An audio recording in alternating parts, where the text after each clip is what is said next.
社群平台爸爸款伫咧欧洲国家科索沃有22个少年囡仔看 TikTok 不得不切的影片，刷出现伤害家己的行为。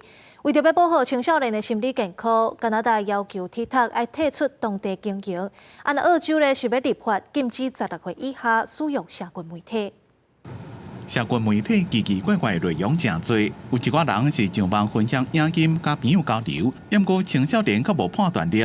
可能会造成因身体甲心理的伤害。澳洲政府即马就要立法，禁止16岁以下囡仔使用社群媒体。这项领先全世界法案已经得到反对党支持，今年提交国会，伫国会议员批准12个月了后就开始实施。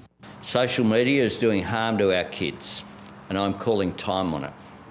I've spoken to thousands of parents, grandparents, aunties and uncles. They, like me, are worried sick about the safety of our kids online. And I want Australian parents and families to know that the government has your back.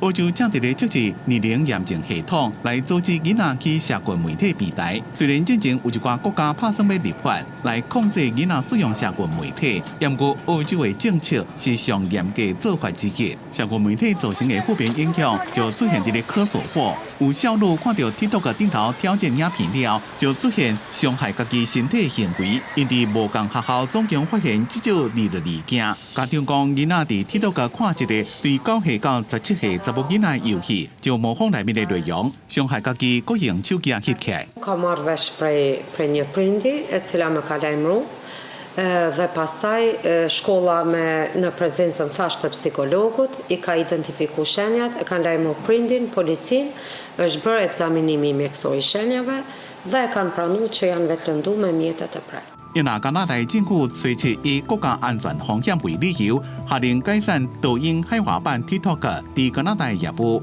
不过并无禁止民众使用这种短影音 App， 或者是伫咧顶头创作内容。TikTok 是讲将会起法院对加拿大政府这项命令提出法律挑战。